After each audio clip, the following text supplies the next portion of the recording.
जी, अभी तक हमने फंक्शनल ग्रुप का जो-सा था वो उसकी तारीफ़ पढ़ी थी।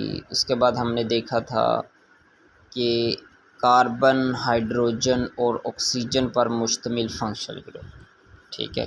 वो कितने थे फंक्शनल ग्रुप हमारे? 1, 2, 3, 4, 5 और 1, 6, जो कि बहुत इम्पोर्टेंट, ठीक है। ये थे जो कार्बन पर, हाइड्रोजन पर और ऑक्सीजन पर मुश्तमिल थे। कैसे? देखिए ना, ये कार्बन भी है, इसमें हाइड्रोजन भी है, ऑक्सीजन भी है, ठीक है। सारों के अंदर आप देखेंगे तो ये चीज़ आपको मिलेगी, ठीक है। ये देखें, तो इसलिए इसको कहा कि ये कार्बन, हाइड्रोजन और ऑक्सीजन पर मुश्तमिल फंक्शन ग्रुप्स हैं। आगे नंबर 2 पे हम जो मुश्तमिल जो ग्रुप्स पढ़ने जा रहे हैं वो कौन से हैं? जो कार्बन पे मुश्तमिल हैं, हाइड्रोजन पे और नाइट्रोजन पे, मतलब CH और N पर मुश्तमिल हैं। ऑर्गेनिक कंपाउंड्स जिन पर carbon, hydrogen, nitrogen function group के तौर पर मौजूद हों उसको एमनीज़ कहते हैं। क्या कहते हैं?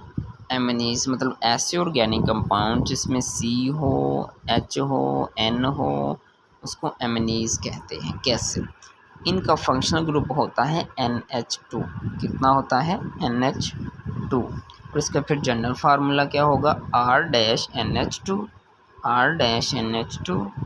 एमनीज़ की मिसालें नीचे दी गई हैं। मिथाइल एमनीज़ है, डाईमिथाइल है, जबकि ट्राईमिथाइल है।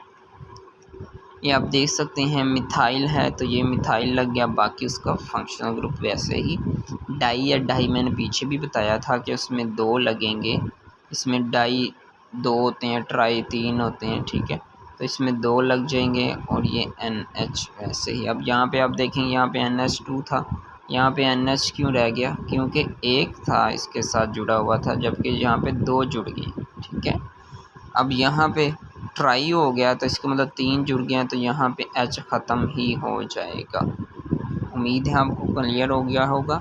आगे जो फंक्शन ग्रुप पढ़ने जा रहे हैं वो है कार्बन पे मुश्तमिल, हाइड्रोजन पे और हैलोजन्स पे, ठीक है।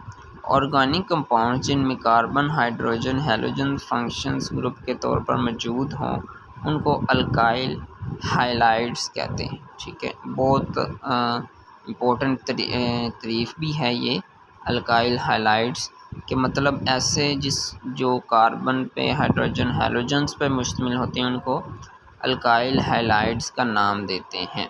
इनका फंक्शनल ग्रुप क्या होगा? R-X। क्या होगा? R-X। X कोई भी हैलोजन हो सकता है। हैलोजन्स के अंदर हमारा फ्लोरीन, क्लोरीन, ब्रोमीन, आयोडीन हो सकते हैं, ठीक है। हमारे हैलोजन्स कौन से हैं? फ्लोरीन, क्लोरीन, ब्रोमीन, आयोडीन, ठीक है। तो नीचे इसका उसने बताया हुआ है अल्काइल हैलाइड का एक टेबल बना दिया है जिसके अंदर कार्बन, हाइड्रोजन और हैलोजन्स पर मुश्तमिल है फंक्शन ग्रुप। इसमें प्राइमरी, सेकेंडरी और टर्शरी है, ठीक है। ये उसी तरीके से जैसे मैंने इसमें टेबल में आपको समझाया था, ठीक है। ये CH2 है, फिर मैंने कहा था ये CH क्यों हो गया है? क्योंकि इसके साथ 2 लग गए हैं, इसके साथ 3 है तो इसके साथ H ख़त्म हो गया, मतलब टर्शरी 3 होते हैं और यहाँ पे 2, यहाँ पे 1, ठीक है। प्राइमरी, सेकेंडरी और टर्शरी। आगे इसी तरीके से उसने जनरल फार्मूला या क्लास फार्मूला बना दिया और उसके बाद उसकी आगे मिसालें हैं इथाइल हाइलाइड, प्रोपाइल हाइलाइड और ब्यूटाइल हाइलाइट। उम्मीद है आपको समझ आ गई होगी। इसका भी आखिरी है डबल और ट्रिपल बॉन्ड। ऐसे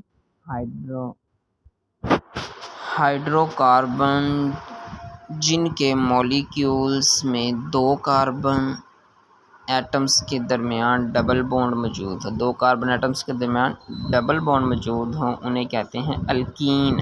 क्या कहते हैं? अल्कीन।